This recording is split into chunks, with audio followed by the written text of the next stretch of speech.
Afternoon. How are you? Good. Todd, who got that last interception over there for your defense? Deion Jones. Okay. That was one by the sidelines. Was that an interception? No, that was a PBU. It got dropped. What do you think of that play by Jones? There's a lot of effort there. He's a very good player. He's a very good athlete. For him, that was routine. Anybody else, that would have been difficult. But if I give him too much credit, he's going to get a big head, so I'm going to let it go right now. Oh, yeah. Coach, what do you think of Benjamin Morrison? I know you said you weren't sure when he'd be ready by training camp. He's out there taking part in teams and makes an excellent play on Ibuka, climbing the ladder and coming down with a pass breakdown. Yeah, we just got to keep Ibuka upright. You know, it was an unfortunate thing, but he's been learning everything great. He's been moving very good, and we're pleased with him right now. Did you just get the wind knocked out of him on that play? I mean, I knew he came back and had that touchdown. He must have. I didn't check. He looked fine when he got up. What's been the biggest improvement from week one of OTA to this week? Just guys understanding their assignment and playing faster, and that's the purpose of really OTAs and minicamp, to get these guys on the same page and play faster with the rules and the new tweaks we got. You were incorporating some call-it periods today with Josh? There was a few, but if it's not a move the ball period, the call it periods is just really to get him and Baker in tune with each other more in a game-like situation and understanding the clock that he has to work with from getting the play in.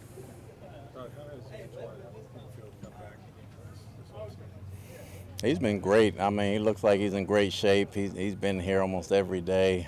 He puts in the work, he puts in the time, and right, I like where he's at right now. How do you expect to have everybody here next week when it's available? It's mandatory. Everybody should be here. Coach, OTAs for young players who are trying to stick and make a roster. Talk a little bit about how important this is for guys like Shiloh, just everybody here.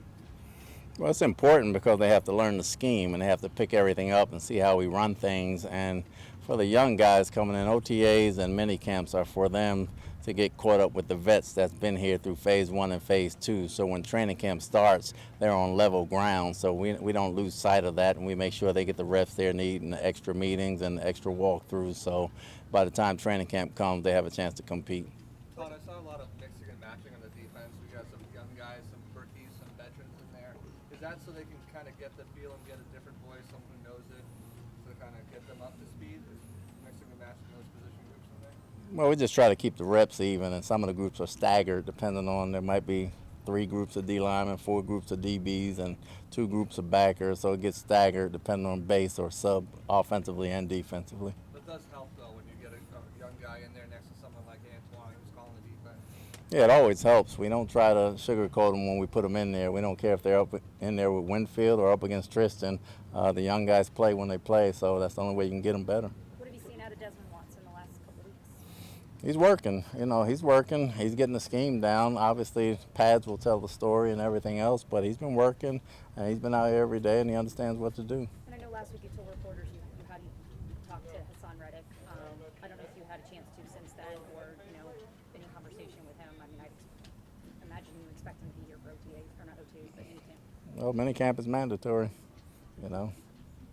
That's about all I can tell you. But have you had a chance to talk to him? Or? No, I keep in touch through his position coach.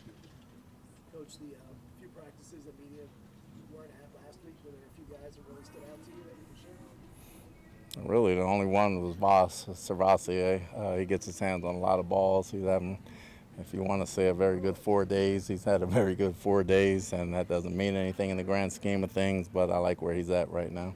Todd, how do you manage SirVocea obviously taking a bigger step this year and what's going to be put on his shoulders entering a larger role for this team? The fact that he's been here 2 years, he understands how it works and what to do. So just the experience and him being out on the field every day, staying healthy, will help him a great deal. I don't worry about him from the game getting too big for him standpoint. He understands everything. He knows how to play, and right now he's in the best shape he's been in since he's been here. Todd, when you head into training camp, what's the deepest position, in your opinion, on the offensive side and the defensive side? Well, obviously, offense is the wide receiver room. Obviously, you have a bunch of guys that can play. The running back room, you have 3 guys back from last year as well.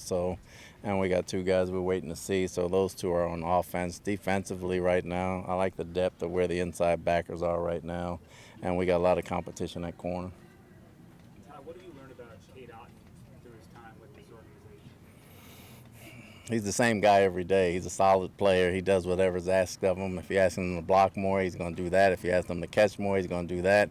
If you ask him to learn more routes, he's going to do that and flex them out. He can do anything and play every kind of football you want to play.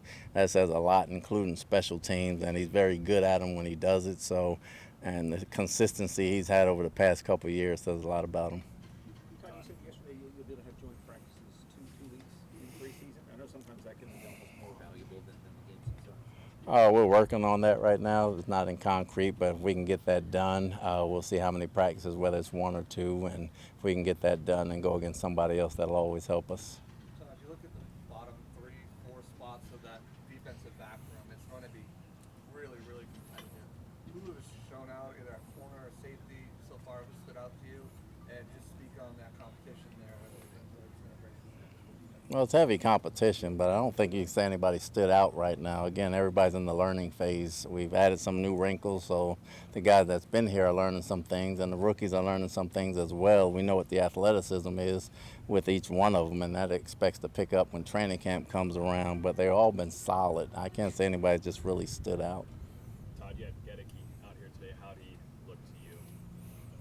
Look good. Coming back out, he looks good. We're going to take it slow with him and see where he is. As long as we have him ready for training camp, that's the main thing. Anything else? Okay, thank you. Yeah. Thanks, Coach.